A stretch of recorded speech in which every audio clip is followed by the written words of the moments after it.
Coming up on Why Should I Trust You? It was a remarkable moment in the Make America Healthy Again experiment.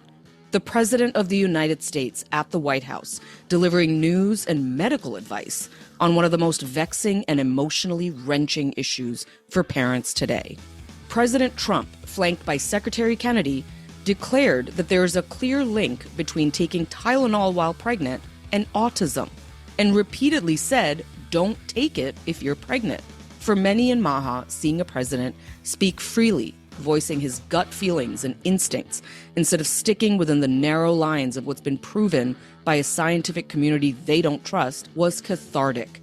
They felt seen, their worries finally given voice. But for veterans of public health and many other parents, watching the president use the nation's biggest platform to deliver certain conclusions and advice they see as unfounded, disproven, confusing, and even dangerous, felt like they were witnessing an unmitigated disaster with far-reaching consequences. So where does that leave pregnant women, parents, and their doctors? Today, we'll unpack all of this, and we'll hear from a pregnant mother who also has a son living with autism about what she took away from all this. And we'll hear from a pediatrician working to help families sort out who and what to trust.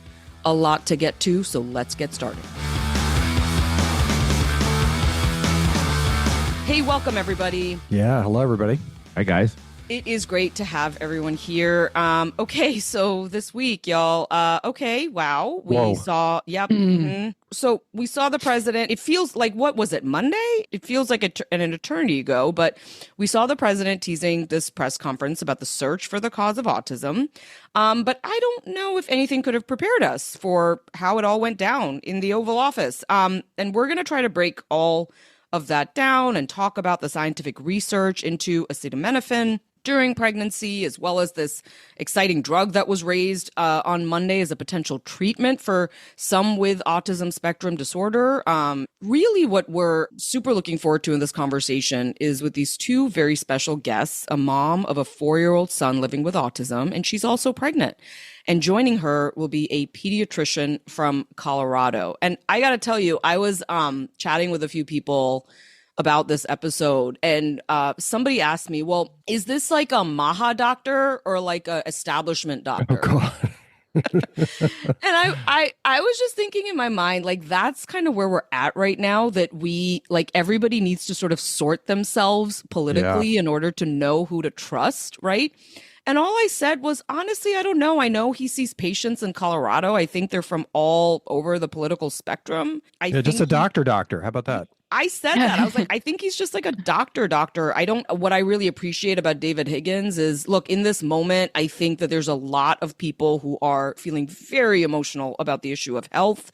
I think he's been critical with this administration, but at the same time, I also know that he sees value in anyone who wants to make America healthy again. And he sees a lot of value in some of the things that are being put forth. But the main reason he's here, and this lovely woman, Brooke, is here, is to just have a that's who this impacts, guys, more than anyone.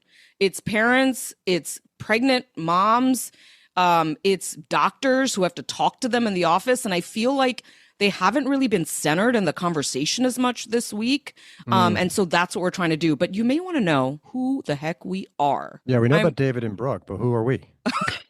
I'm Brenda Adhikari. I'm Tom Johnson. I'm Maggie Bartlett. And I'm Dr. Mark. Yeah, so Mark is a physician, a medical reporter. Maggie's a virologist with Johns Hopkins, and Brenda and I, as you know, are journalists. We sure are. So again, great to be here. And we have a lot to unpack. Before we get to Brooke and David, sit with us for a little bit, because if you haven't really watched or paid attention to what's going on, you're going to need to sort of digest a few things before we get to that conversation. So, Tom, let's just jump right in. Where do we begin? Yeah, so you can draw a straight line from Monday's White House event all the way back to a different White House event, a cabinet meeting on April 10th. And you'll remember that's where Robert F. Kennedy Jr., the head of HHS, said, quote, "By September, we will know what has caused the autism epidemic." And he said he was launching this massive research effort that was going to involve hundreds of scientists from around the globe to get answers. And you know, as soon as September, we'd have something. And that was stunning to the health community. People have devoted their careers to finding answers, decades of their lives. So to say, come September, we're going to have something was really wild. The team did walk that back some, but then starting on Friday, President Trump said early this week they'd be holding a remarkable press conference with news about the cause of autism, and even said it was one of the biggest announcements, on autism, and saying flat out, I think we have found an answer to autism. Yeah, I mean, in these like little pull-offs with reporters, it was almost like he couldn't wait to get this information out. Huge deal to him. Like clearly, you could just read it on in his body language, his voice.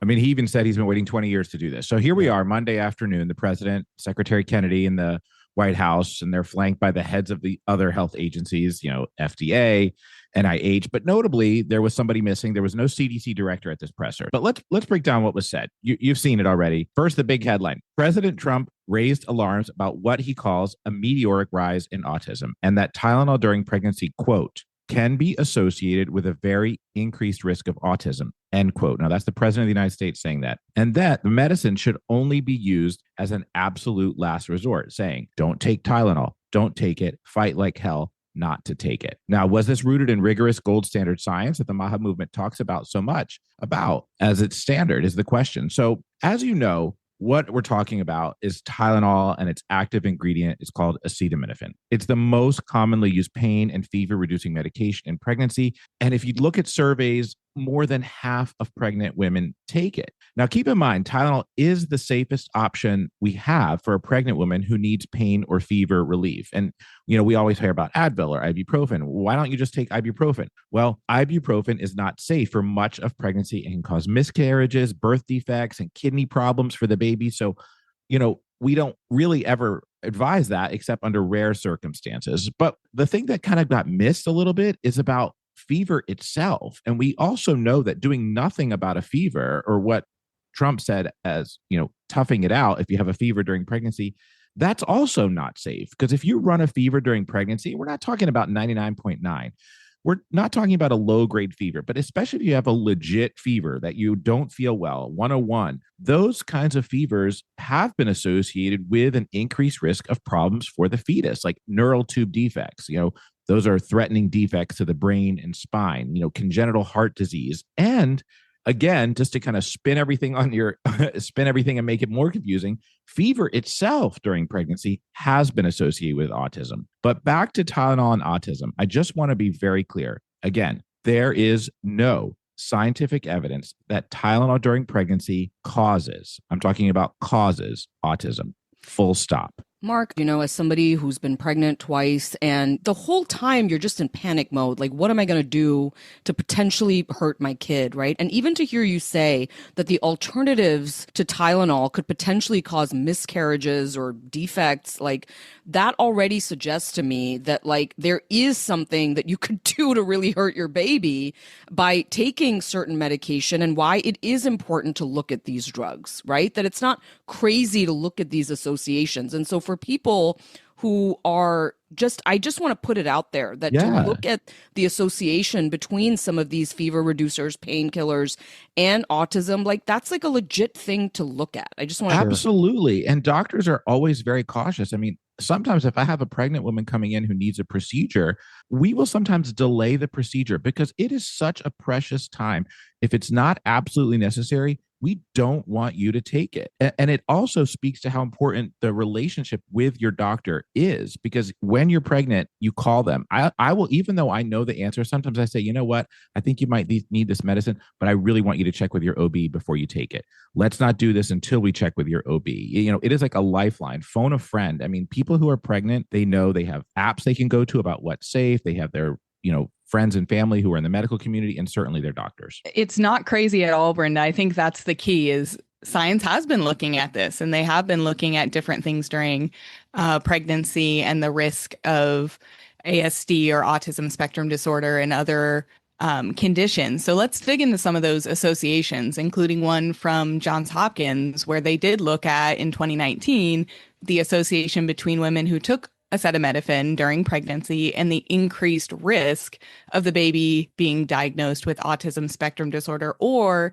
ADHD later on. Now, this study was interesting and got a lot of attention because it looked at the metabolites from acetaminophen. So what is produced as a consequence of taking it in cord blood. And it did address a lot of the concerns that the research community had from some of the earlier studies, but ultimately it concluded there was an increased association between taking acetaminophen during pregnancy and ASD or ADHD based on those metabolites in cord blood. But this association was not causation, like Mark said. It has not been established. And this is one of those things that I just have a bone to pick with how we talk about scientific studies.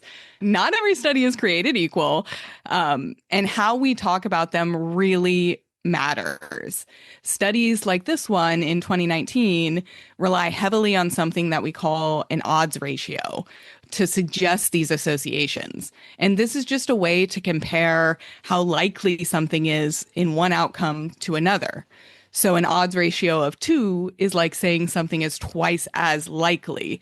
But typically, because of all of the variables that go into these analyses, we don't get really excited unless the odds ratio is 4. And so that's important to take note of. And the number of people who are looked at in these studies really changes how we interpret the data.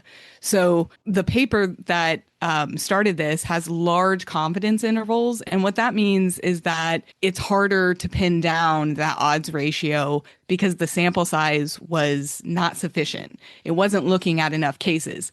But it's critical to do these smaller studies so that you can do larger ones. So this represents an important piece for us to say, look, there might be an association, and then get funding to do larger studies. Since 2019, much bigger studies have been done that looked at all the confounding variables, and they end up showing that the association found in these earlier papers goes away. So when we reference these earlier papers, it's important to note that subsequent data has shown that that association no longer exists, especially when you take into account the familial component, which essentially is the genetics.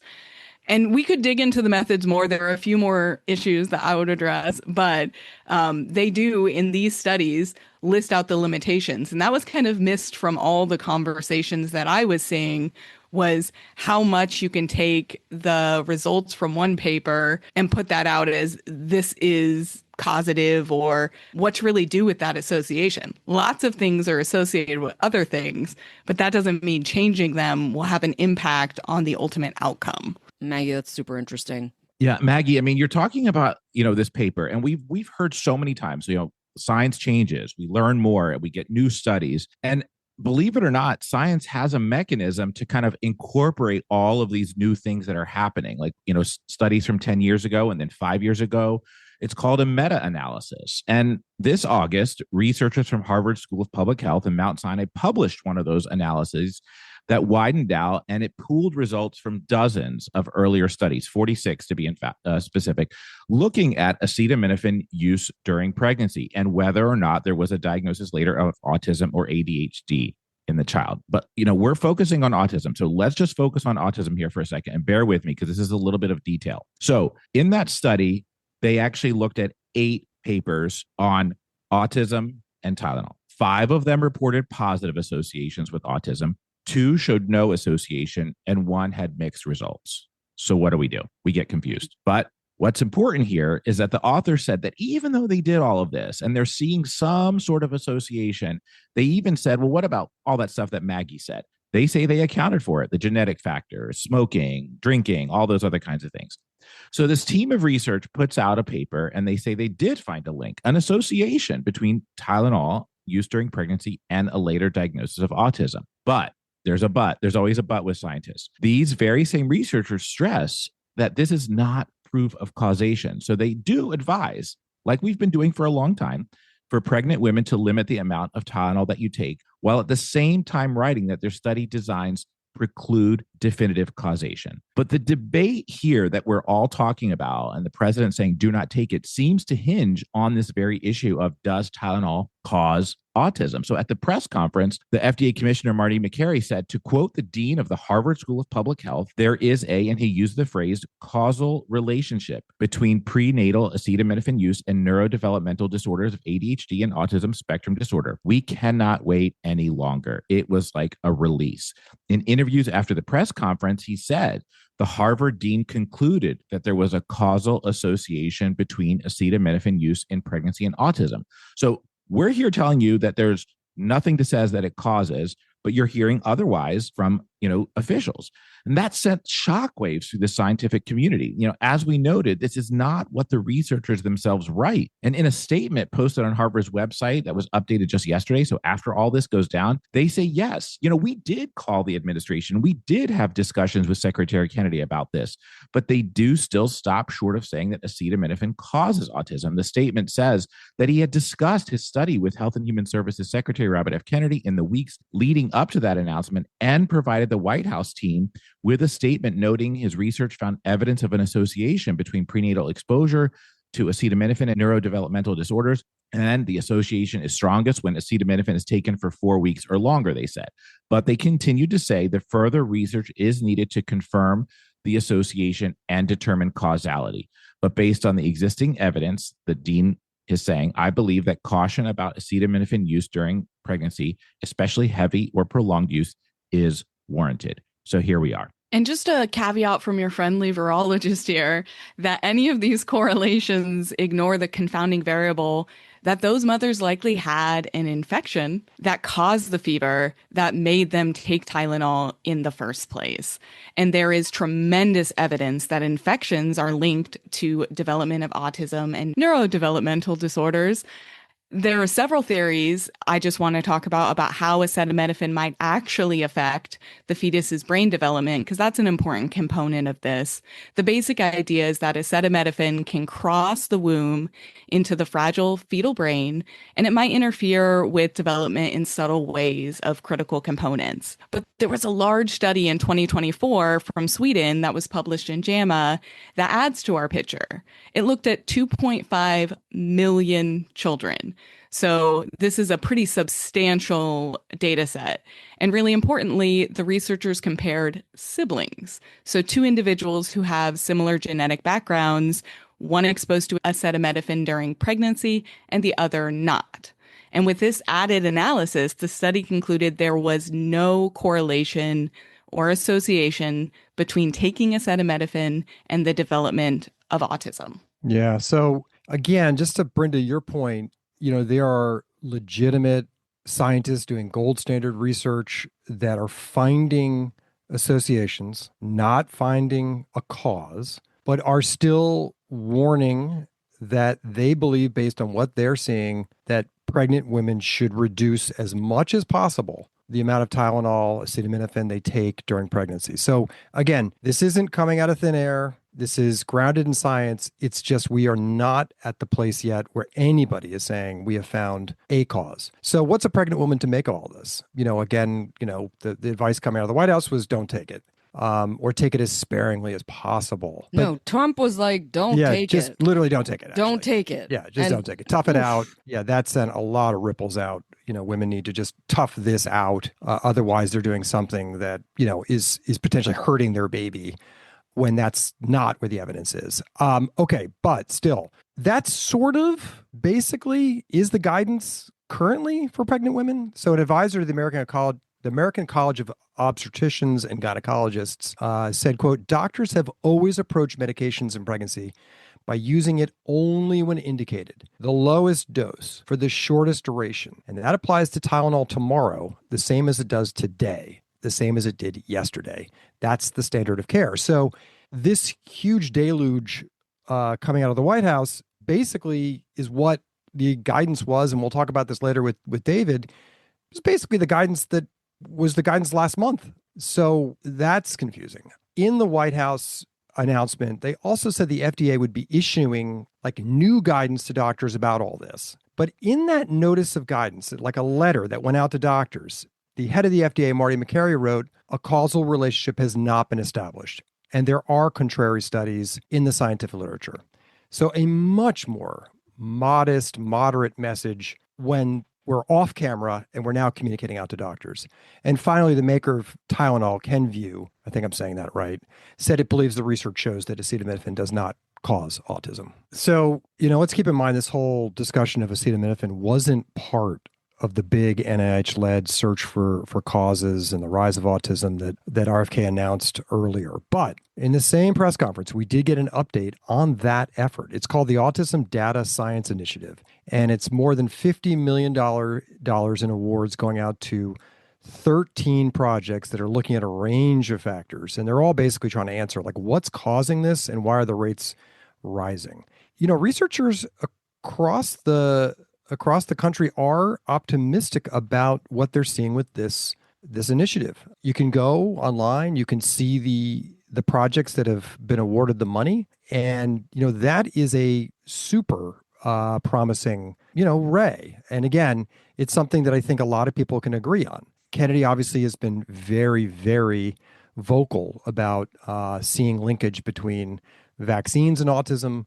But when you take a look down at these different research projects, they're looking at genetics, they're looking at the environment, they're looking at a range of things. So a lot of people are taking stock in that. Yeah. And then, there was one other thing besides Tylenol. We're not going to get into it too much now, but this idea that there's a medication that may be helpful for some kids who have autism, this medication called leucovorin, and could it improve communication? And they used some small studies to say, look, we should really expand the use of this medication. We'll probably get into that in a little bit. A lot of people are saying, yes, it's there, but we need to really make sure the science is there before we're going out and making these big, broad recommendations. Yeah. Now, we just gave you a pretty full meal, but the best part of the meal is still yet to come. How are these messages being received by pregnant women right now, by mothers right now? How does a pediatrician communicate about this to families who may have a whole slate of new questions and concerns? When we come back, we'll go right to the source and ask. We'll be right back.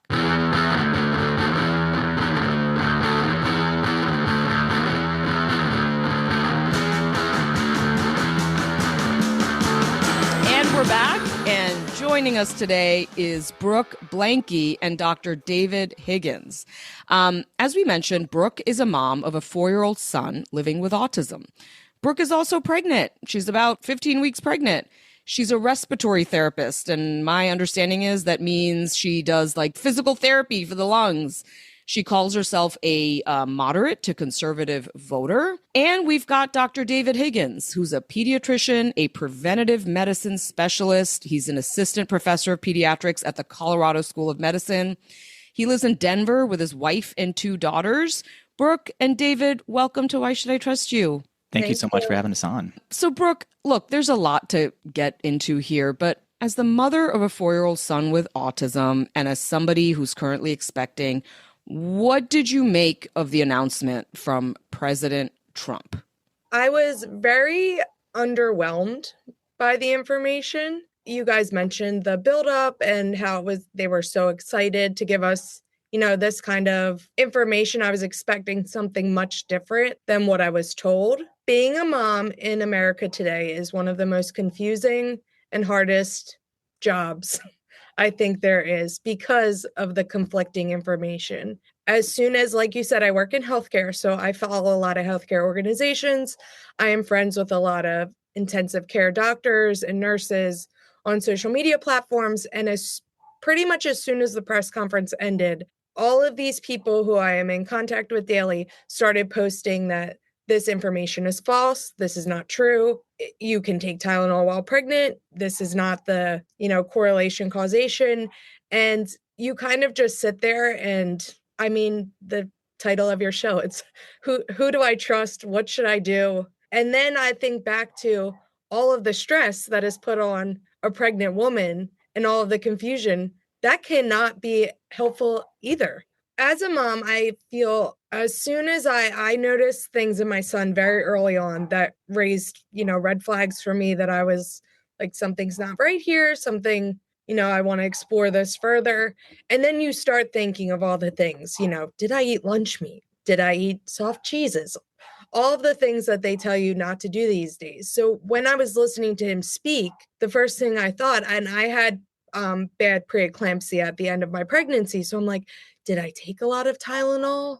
I don't remember doing that. Unfortunately, it's a lot of guilt. You always wonder, like, did I do something to cause this and make his life harder than it needs to be? And then you feel guilt, and then you feel anger because you're like, but I was advised to do so because, I had bad headaches and all of the things that come along with preeclampsia. So who should I trust? What is real? And how can I change things going forward, considering I'm 15 weeks pregnant? If someone says, well, maybe she would never trust anything coming out of this administration or Kennedy or whatever, what would you say to that? I would say that's completely false. I just have a hard time mixing medicine and politics. It takes away the validity of our pediatricians and our doctors who have spent years and years of their life researching, going to school to learn all these things, for someone to stand up there and make these claims with really no backing to them. I feel though I can support the administration on some things.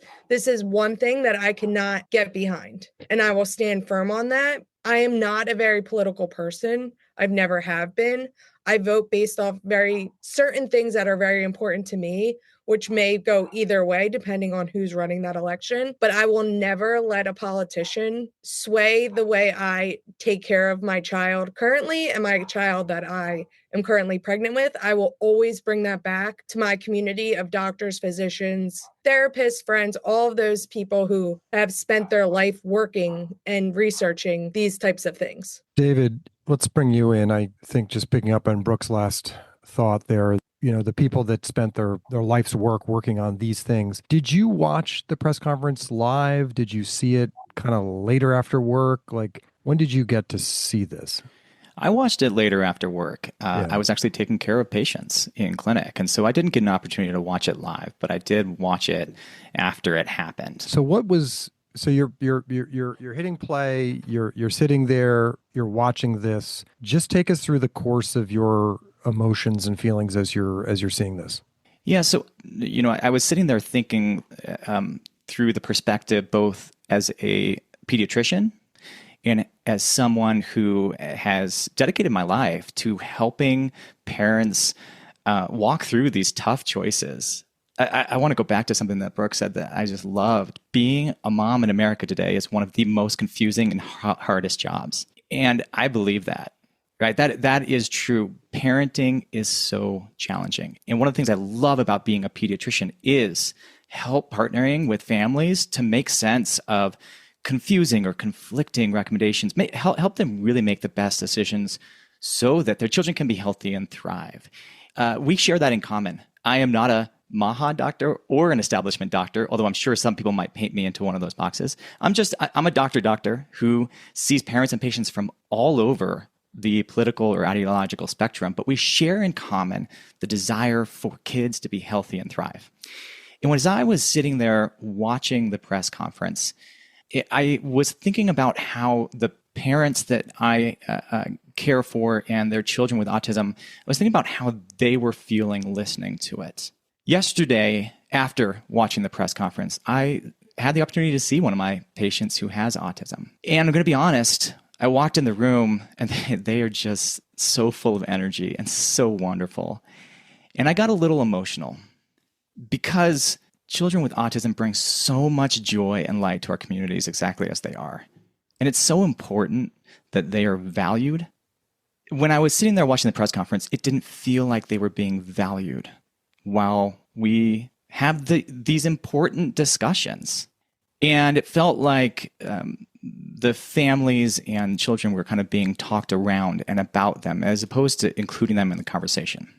So there was that perspective. The other perspective I had was that of a pediatrician and a researcher who understands a lot of the science, a lot of the evidence that they were discussing. And I was disheartened to just hear so many claims being made that I thought, wow, there's not evidence to back up these claims, especially to the degree that they were being made. I am not surprised that parents and even pediatricians and OBs and other doctors around the country are confused right now. Yeah. Brooke, are you going to take Tylenol if you have a fever? If I have a fever, I would probably reach out to my OB depending on how high my fever is. And I would probably, yes, take Tylenol if I needed to, because I know the risks of having a fever while being pregnant. So nothing change. Is that the same that you felt before? Is anything changing about your reach for that bottle of Tylenol? I will definitely, it's now in the back of my mind, which is unfortunate that it's just something else to add to all the other things along with being pregnant and what you can take, can't take, what you can eat, what you cannot eat.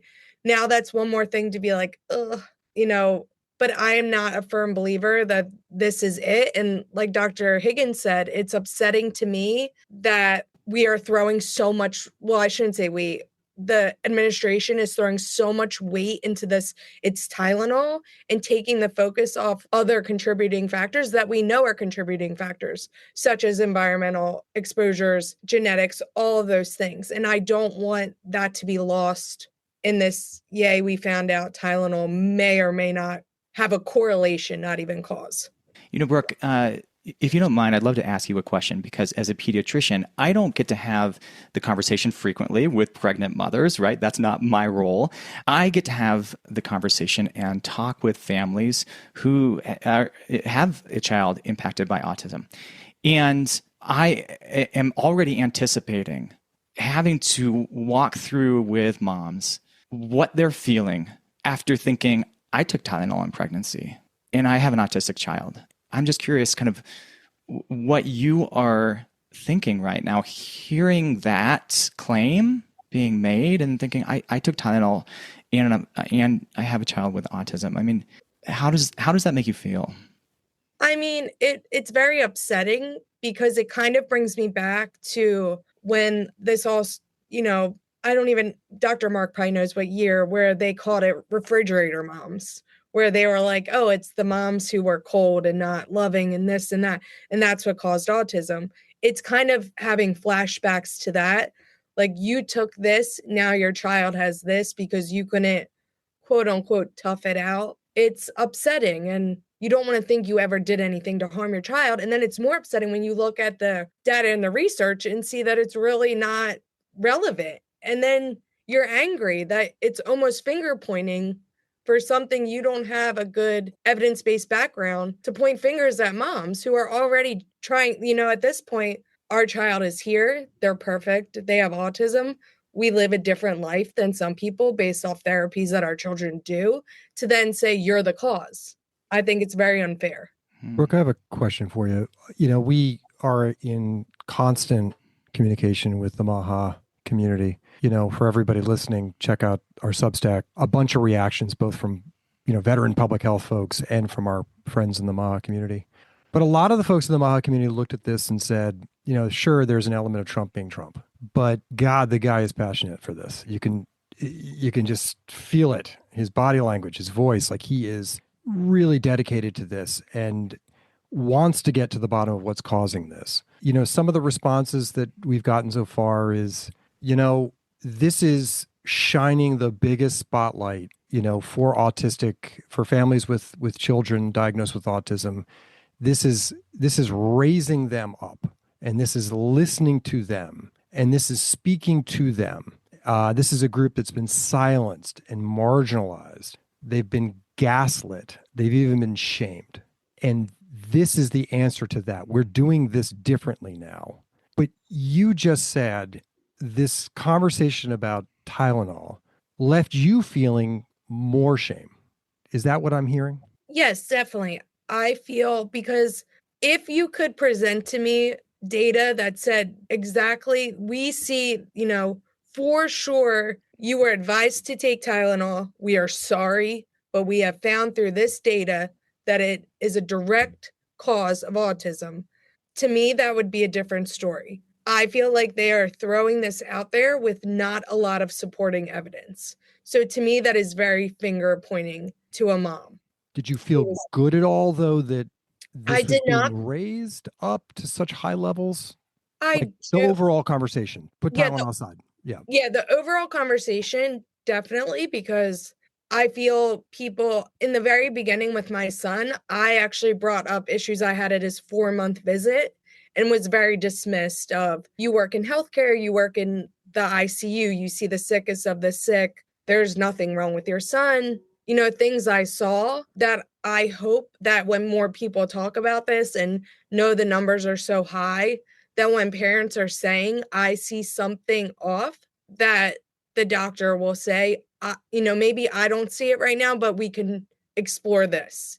I put my son in physical therapy at 5 months old. My pediatrician was like, I think he'll catch up. I think you'll be fine. He didn't walk till almost 16 months old. So thank goodness I did all of these things. So I'm hoping with the awareness that it will be taken just a little bit more seriously, and we're not waiting till 2 to screen and then say, oh, well, now you have to start speech, OT, all the things that come along with it. But little by little, as they grow, you can support them through that process. Dr. Higgins, I want to ask you something.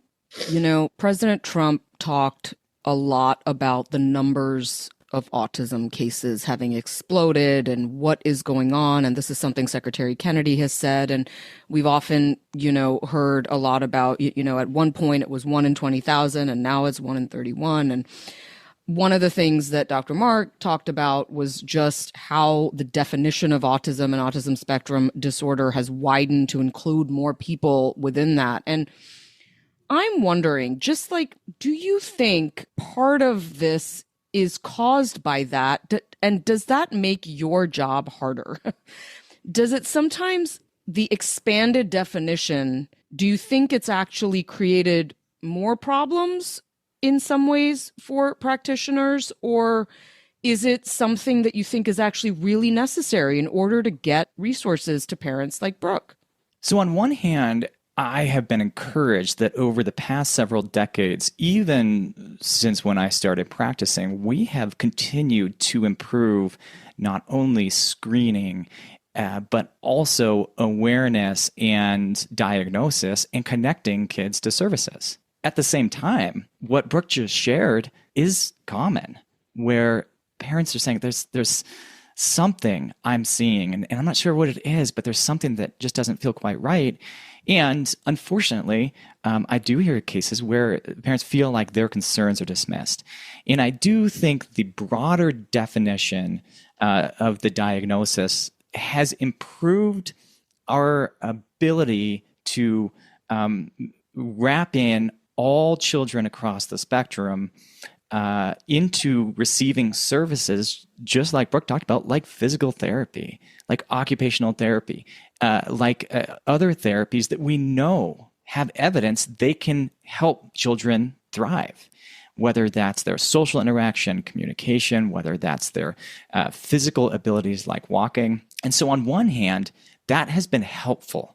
And part of the increase in autism diagnosis that we have seen is no doubt due to broadened diagnostic criteria, which again, I think has been helpful.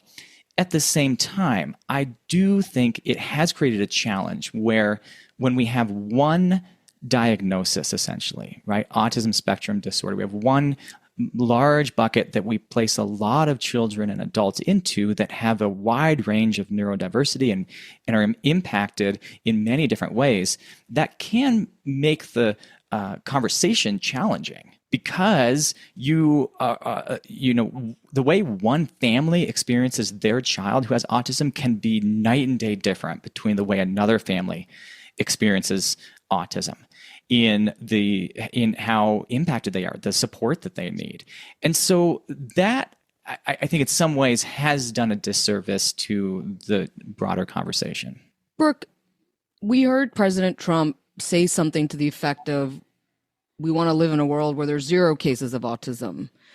And this idea that we should be fighting autism and that we should live in a world without autism, and that there's this movement afoot led by Trump and Kennedy to really get to the bottom of the causes and live in a world where there is no autism, right? How does that land with you? How does that messaging land with you? I will say my son is not on the severe end of autism, so I don't live with things other parents might live with. But for me personally, I wouldn't change anything about my son. He is fun, and everything about him, he's so fun. Everything he does. Sorry. And sorry, I just need one. No, Brooke, I hear you. It's really hard to hear that when you love someone so much that there's something wrong with them.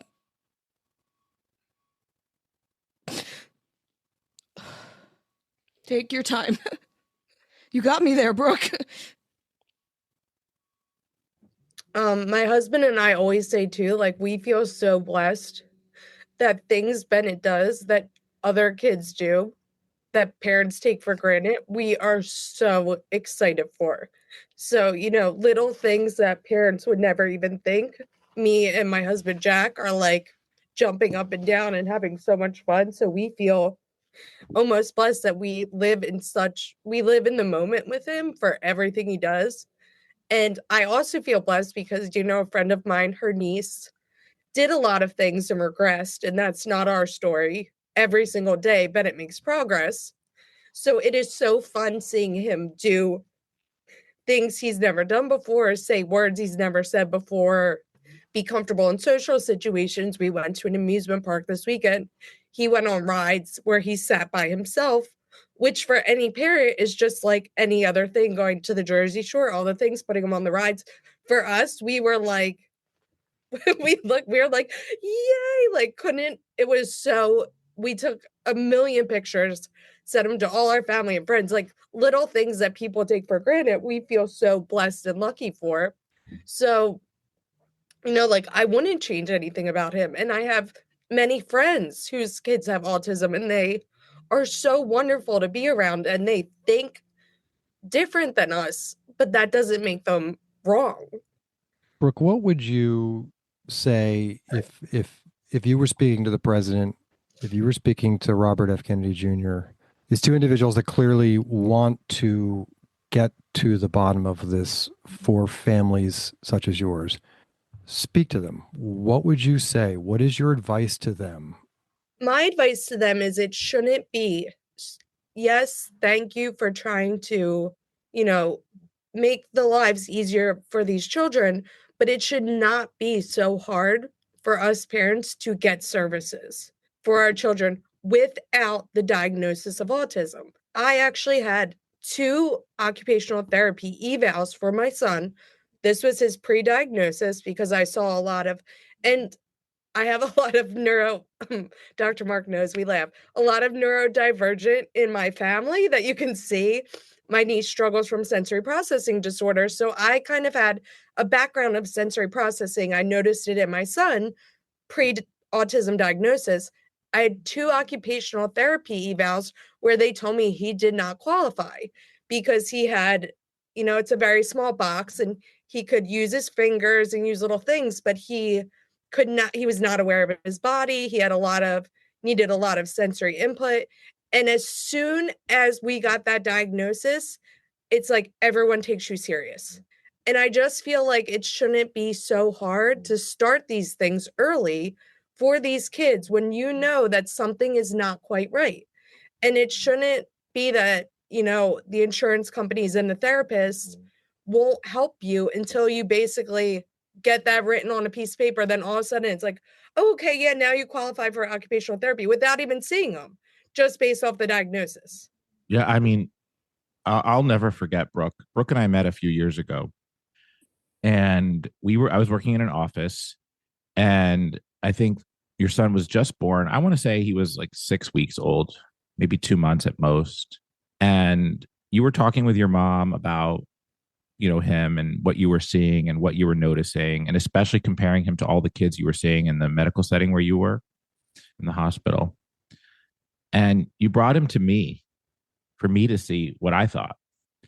Yeah, I knew I had I had preeclampsia, so my delivery was pretty hard. And he was briefly intubated in the NICU for a couple days. So I feel like I was just on guard because being in the medical field, I was like, it was a very rough transition for him. So I was like, just everything I was extra focused on. And I noticed at 2 months, is probably when I brought him to you, Dr. Mark, is he wasn't quite smiling yet at people. And I was obsessed with this one app, which I don't recommend any mother ever download because it will ruin you, about what milestones they should be meeting. And he wasn't quite smiling yet. Everything my son did, they would, whatever Dr. Higgins probably knows the recommendation. So they would say, oh, you should be smiling by 2 months. I don't know.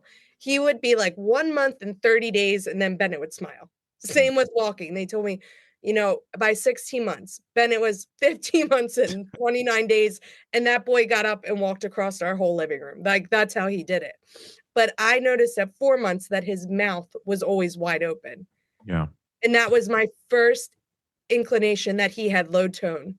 And I told them I would, and as soon as I used the word low tone, I kind of got pushback from physicians being like, you work in the medical field. You see patients with low tone. Your son doesn't have low tone. This, he just keeps his mouth open. Yeah. And I remember just seeing, being incapable of really commenting. I didn't really know. I mean, I'm a dermatologist, a skin cancer expert, not this kind of doctor, but I just remember and I was so moved by just how passionate you were. And I just saw a mother fighting for her baby. When you think about everything that's going on now, what advice do you have for moms who are in the position you were in? I would say to just continue to be aggressive. I'm sure I'm flagged in every medical system as that crazy medical mom, but I do not care because I take pride that I had Bennett in PT by 5 months. I had him in developmental therapy by 18 months. He has had speech and OT since. He just started a new school where he gets ABA therapy all day. He gets speech and OT at school. And my whole goal was to just continue to fight. And people will eventually listen to you. You have to find your right people.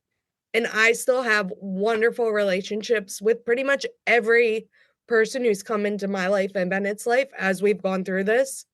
Because when you find your people and you find who truly loves your kid and wants your kid to do better, you will see a remarkable improvement.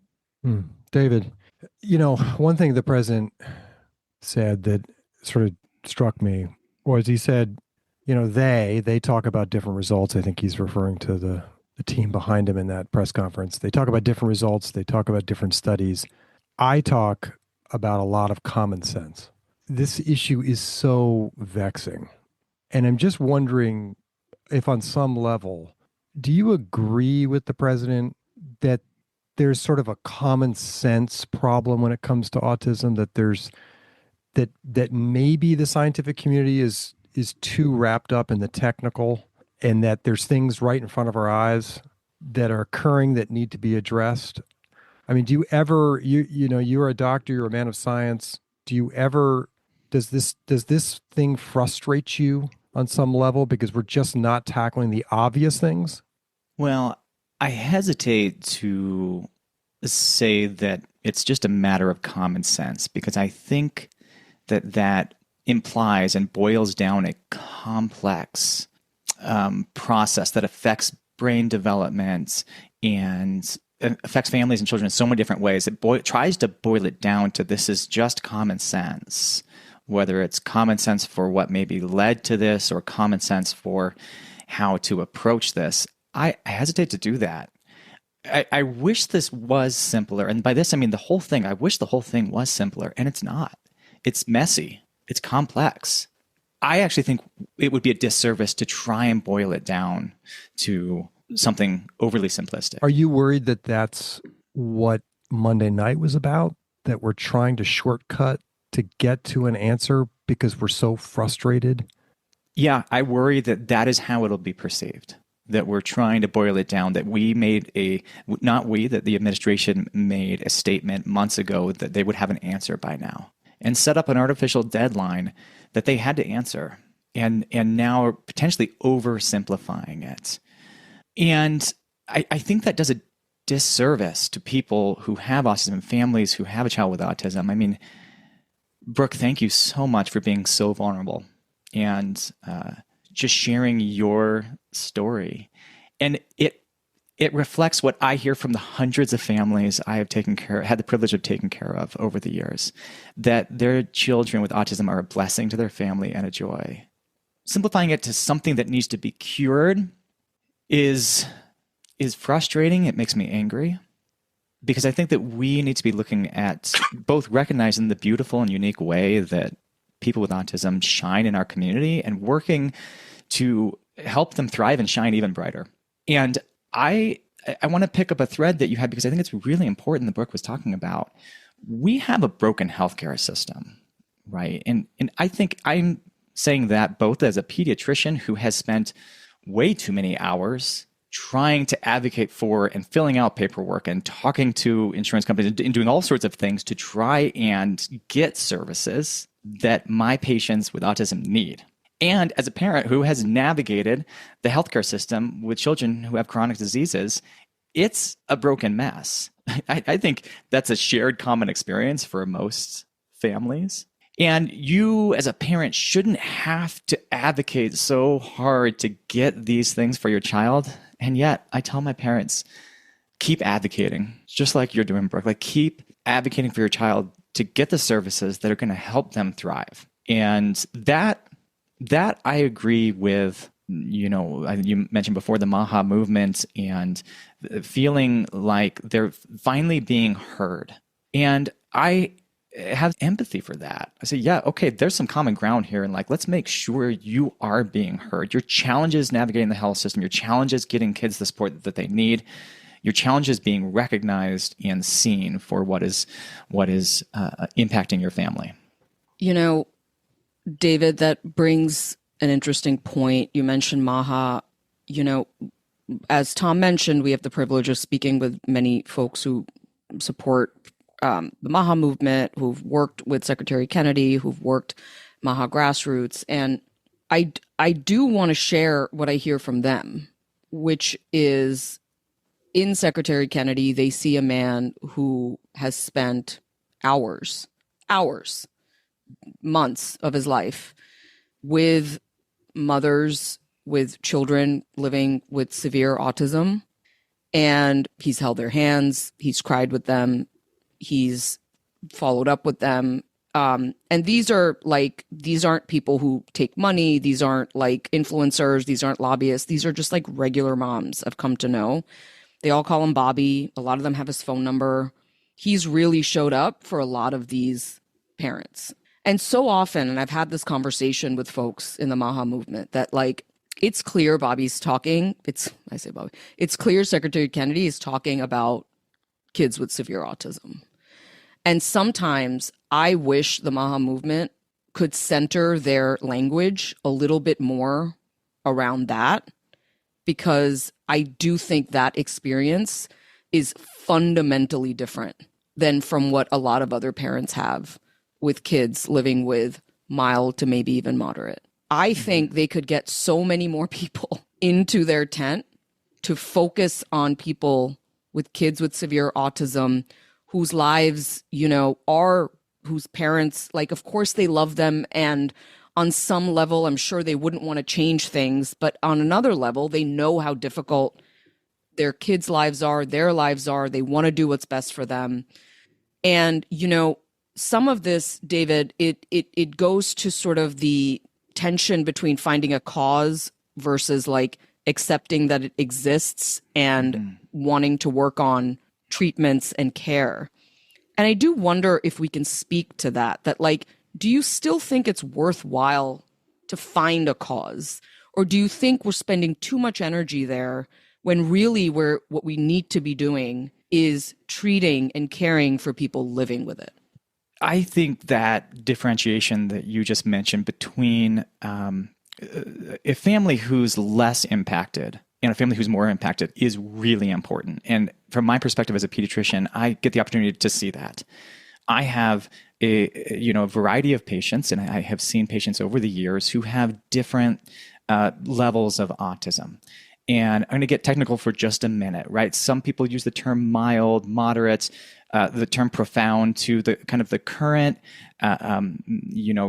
diagnostic criteria of grading of levels, there's 3 levels, okay? And there's level 1 that requires some support. And this is probably what most people say when they say mild. They manage daily life, but they might struggle with some social interactions and sensory sensitivities and flexibility. There's level 2, which is requiring substantial support. And I think a lot of people kind of say something like moderate autism in this case. And this is when, they have difficulty with communication and social skills. They're a little bit more restrictive in their behavior. And that restricted behavior or repetitive behavior really does interfere with their daily life. And they might need help with kind of daily things that they're doing. And then there's level 3. This is people who require substantial support. And some people call this profound autism. And these are where often these children are nonverbal. They have no speech or extremely limited speech. Some of them are able to communicate through other means, not vocally, but they may never say words. They have repetitive behaviors or restrictive behaviors that mean they will forever need intensive support. They won't hold a job, right? They won't actually be able to live on their own without support. This, I think, gets back to that question that you asked me earlier about, what's been helpful to have this big diagnosis umbrella for autism. These families see things in very different ways. And so the conversation about treatments and causes and quote unquote cures, I think doesn't always, what you see in the national conversation are people that have experienced autism in very different ways, having different viewpoints on how that's presented, right? And some families saying, okay, my child is severely affected. It really affects our family and their life. And so they might be a little bit more interested in saying, okay, how do we find potential causes or things that led to this much of a disability for my child so that other children don't have this much of a disability interacting with their world and living on their own. I think that's how a lot of them see that, right? And that's a different conversation than maybe a family who has a child who's less affected and maybe has a different view of these terms that we're throwing around, like treatment or cure or risk factors. And I think it's important to recognize all of those perspectives in this conversation. I don't think we always are recognizing all those perspectives. Yeah. Dr. Higgins, you talked about treatment and different categories of autism and what you can do. And somebody said, I think you, Dr. Higgins, said, the healthcare system is broken. One of the things that's broken is communication. And I'm going to make a confession here. Brooke texted me on June 12th, 2025. And guess who didn't respond to her text? Me. Her question, I have been reading about this med, leucovorin. It's apparently showing improved scores. I think there's a typo, Brooke. That's actually why I didn't respond, because of the typo. It's apparently showing improved scores for autism. Any insight? And at the time, honestly, the reason why I didn't respond was I didn't really know. It had been a word that was, percolating up in this new tent that was pitched. I have some thoughts now because I've looked into it a little bit, but I think maybe best if Dr. Higgins weighs in here on this drug. Leucovorin was mentioned at the press conference, and we're, at a federal level, we want to loosen the restrictions on its use, according to Commissioner McCary. Dr. Higgins, where are we with it? Should it be used? Should Brooke ask her doctor about it? Tell us about leucovorin. So these are really important questions, and I'm hearing from pediatricians around the country already in the past 24 hours that they're being asked and inundated about questions of whether leucovorin is something that parents should consider. I have a confession to make along with you, Mark. I mean, I agree. I think that leucovorin, I just kind of heard it percolating over the past 6 to 9 months, but hadn't really done a deep dive into whether it is something that I should be considering, that we should be considering for our patients. I had known about the medication. It's something that the first time I heard about it in the past year, I thought back to my days in residency and taking care of patients who had cancer. It is used along with some chemotherapy treatments to kind of prevent the chemotherapy toxic effects. And so I heard about it and I thought, that's strange. But then it suddenly has taken on a life of its own. And I do worry that it has taken on a life of its own when it's still in its infancy, early stages, about whether it is both beneficial and safe. I just think that I want to tell parents and families that, if you go down the road of treatments for all sorts of things, the road is just littered with promising treatments and medicines that in small experimental studies with dozens of children, not hundreds, not thousands, with dozens of children, seem to work, and then they don't. Yeah. I mean, I think that's part of the criticism is that, somebody like you, somebody like me, maybe we didn't pay attention to leucovorin when we should have been paying attention to leucovorin. And now Secretary Kennedy and McCary are up there talking about it, and we haven't paid that much attention to it. But just to kind of get everybody, because we have since paid attention, there was a study that in 2018, it involved 48 children. It is this gold standard science, this ideal study design type. And if children who gave leucovorin, so half the kids got it, half the kids didn't, showed significant improvements in verbal communication. And the effects were even greater if the child with autism had like a specific type of autoimmune issue that impacts folate metabolism and how folate enters in the brain. So it is something, I guess, worth considering. Now, the Autism Science Foundation says it's just too soon to be, at a federal level making this kind of announcement. A much higher standard of science would be needed to determine if this is an effective and safe treatment for autism. And one pediatric neurologist said, we're still on the 10-yard line for this. Mm-hmm. But, Brooke, I think it is probably something worth asking your doctor about. So, yeah, that word is the CARS score, which Dr. Higgins probably knows what a CARS score is. Oh, so I thought that was a typo. That was a real thing. That's a real thing. I actually, since I've worked at the hospital so long, I have connections in other areas, and a good friend of mine works in the neurology department. So when you didn't answer me, I texted her, and she asked all her neurology friends, who basically said the same kind of thing, that they're not sold on it. Not quite sure, which it's also scary. I wouldn't want to introduce something to my son that hasn't been studied and found to be safe. And in 5 years from now, yes, maybe he's speaking more clearly, but he has other health issues that come along with it.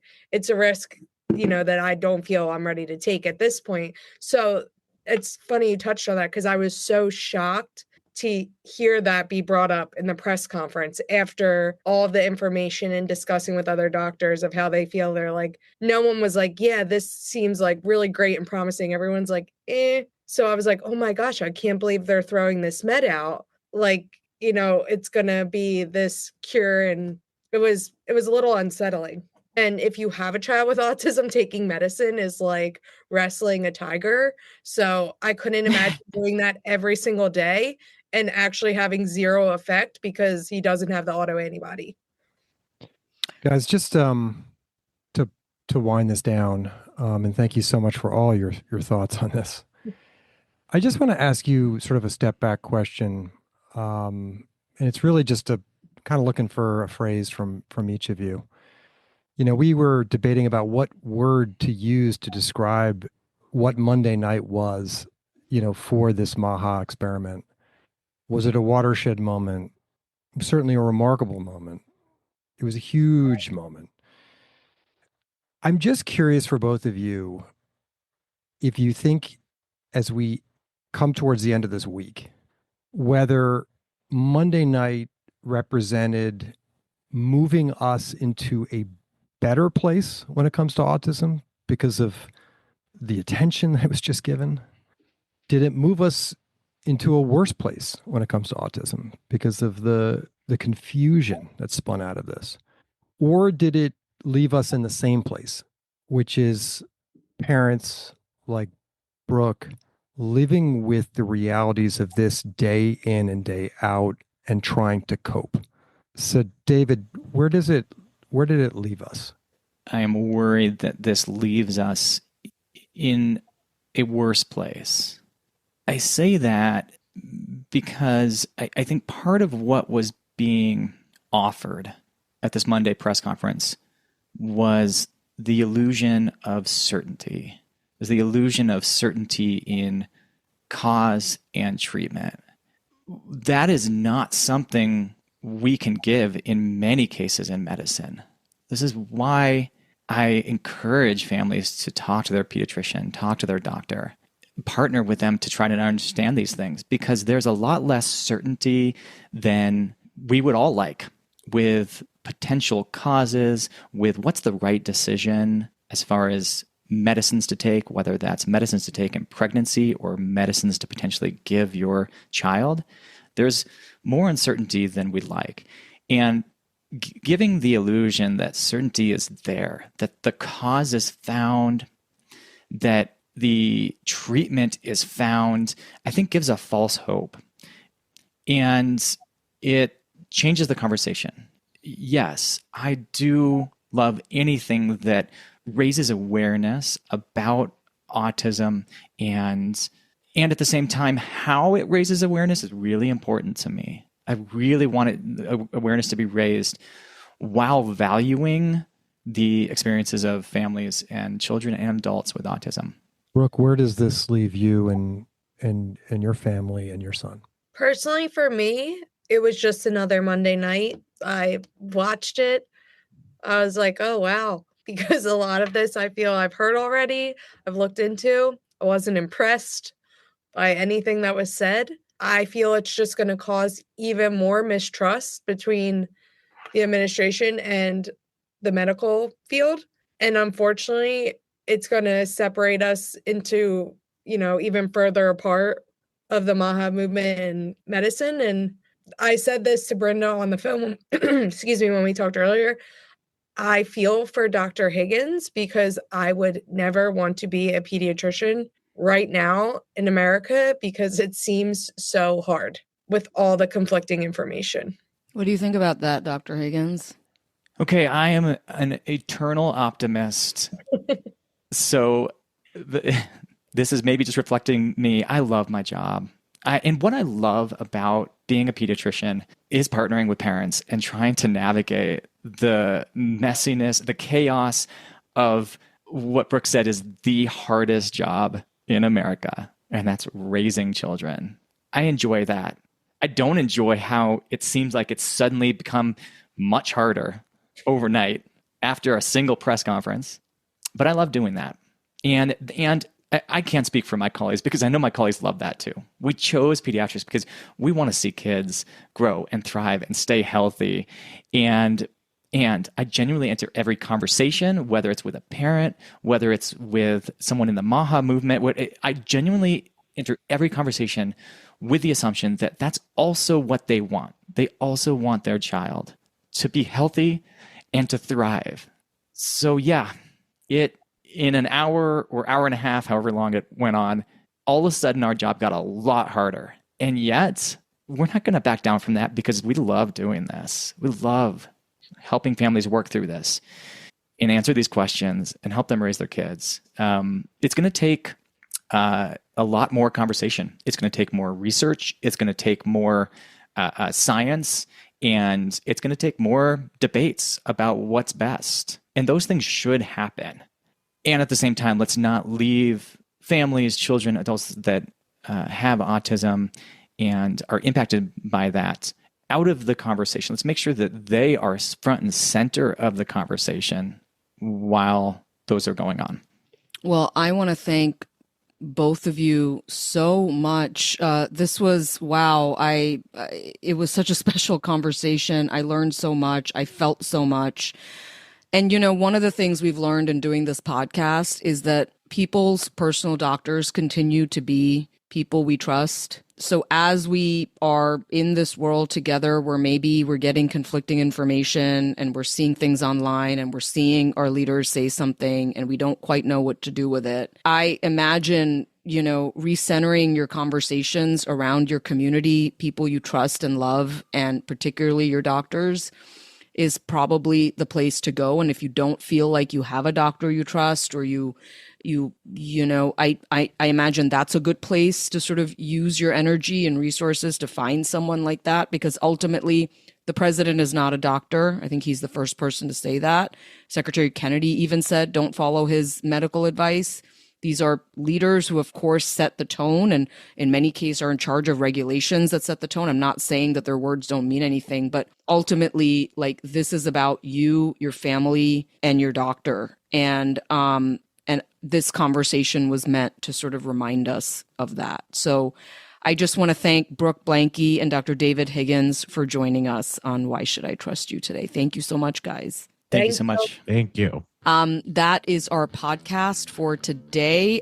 Please send questions and comments to questions@whyshoulditrustyou.net. I'm Britta Akari. He is Tom Johnson. She is Maggie Bartlett. And he is Dr. Mark Abdul-Malik. We will see you right back here next week. We'll have a special episode for you this weekend. Do be on the lookout for that. And thank you so much for listening.